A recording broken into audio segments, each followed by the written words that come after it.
To protect Seo-ri, Se-gae takes her to his residence that night, refusing to let her be alone. It seems that they shared an intimate moment that night, as Seo-ri wakes up the next morning wearing Se-gae's shirt. However, a sudden feeling of uneasiness overwhelms her when Se-gae asks what she wants for their 100th day together, as he expresses that although it may sound childish, he wants to try everything with her. Seo-ri looks at him while holding back her pain, not wanting to lose Se-gae and wanting to keep seeing him. Yet she begins to wonder whether Se-gae will still be able to smile like that if he knows that she will disappear.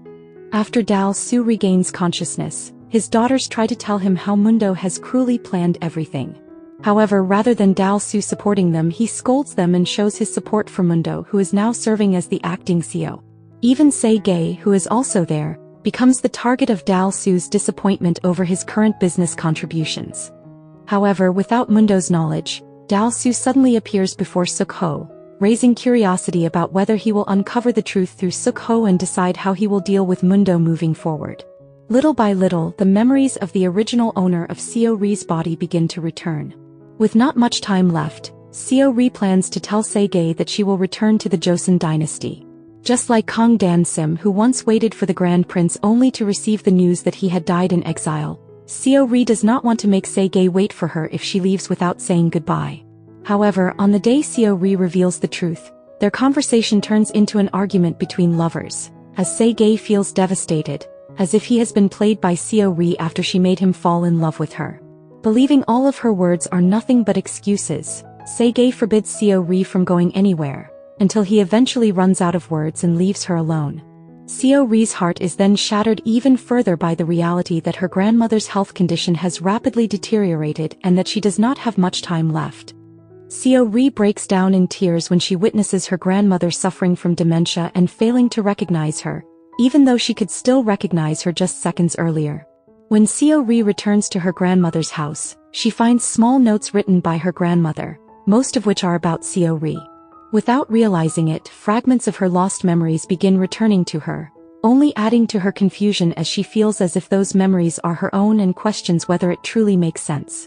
The warm childhood memories she shared with her grandmother gradually lead her to realize that she herself is the real Seo-ri. With his usual schemes, Mundo continues with his original plan to demolish Seo-ri's grandmother's house. He sees this as a way to force Se-gae to step down from his position as the head of the TF team when Se-gae decides to protect Seo-ri's grandmother's home.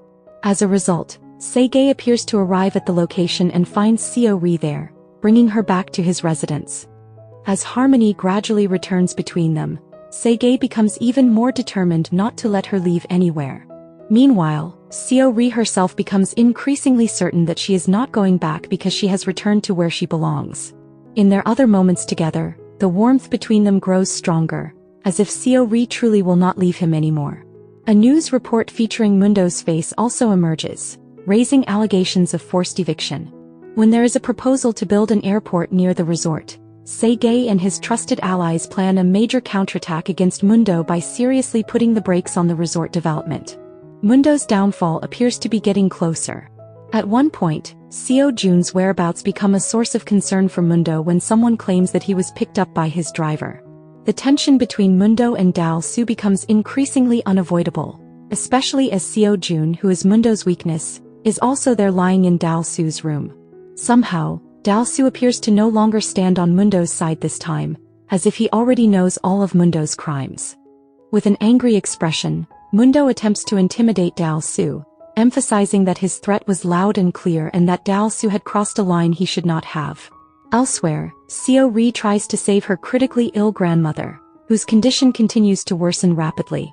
Amid the uncertainty of her changing emotions, Seo-ri cries while speaking with Jung-e, asking her to tell her what she wants to hear and saying that she will pay any price.